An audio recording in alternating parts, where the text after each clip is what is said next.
Баршаңызға сәлем, сіздермен бірге аспаз келін. Бүгін осындай керемет, өте дәмді болып шығатын қысқы салат, яғни икра жабатын боламыз. Видеоны соңына дейін қарап, менің каналыма тіркеліп кетуді ұмытпаңыздар. Сол кезде жаңа рецепт шыққан кезде жоғалтпайтын боласыздар. Ең алдыменен осылай сәбізімізді 4 бұрышты қылып турап аламыз. Мен барлығын 4 бұрышты қылып турап алдым. Ешқандай ет тартқыштан өткізген жоқпын. Осылай жасасаңыздар да керемет болады. Осылай бірінші сәбізімізді 4 бұрышты қылып, одан соң біздің болгар бұрышын, осылай тәтті болгар бұрышында 4 бұрышты қылып турап аламыз. Қызыл түрін пайдалансаңыздар да керемет болады. Енді осы баклажанымызды осылай араларын алшақ-алшақ қылып, бұлай жартылай алып аламыз. Өйткені қатты қарайып кетпеу үшін салатымыз. Егерде сыртын алмайтын болсаңыздар, қап-қара болып кетеді салатыңыз.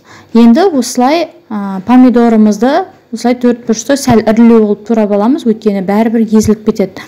Сондықтан осылай ірілеу қылып турап аламыз.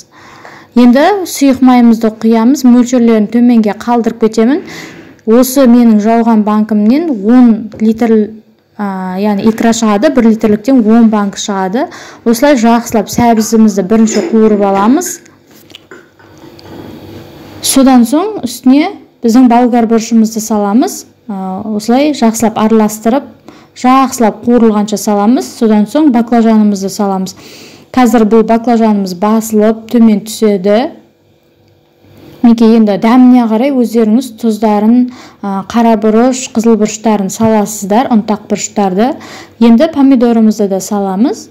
Осылай жақсылап араластырып, қақпағын жауып, 15 минутта қатты қойып, астын суын шығарып аламыз. Мінекей, осылай бәрі жақсы суы шығады. Енді үстіне сарымсағымызды саламыз. Үкіштен өткізіп салсаңыз да болады, немесе турап салсаңыз да болады. Енді міне мен ащы бұрышты салдым.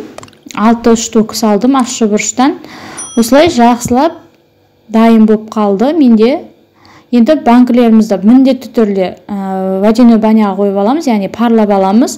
Осылай жақсылап бәрін саламыз. Менде шамамен 10 банкі шықты. Осылай 10 банкіден сәл көптеу шығады.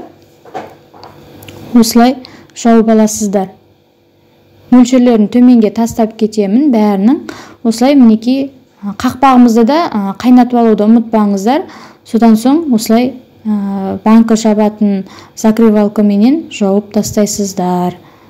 Керемет болып шығады. Сіздер де жасап көріңіздер. Достар, менің каналыма тіркеліп кетуді ұмытпаңыздар. Мінекей біздің салатымыз дайын болды.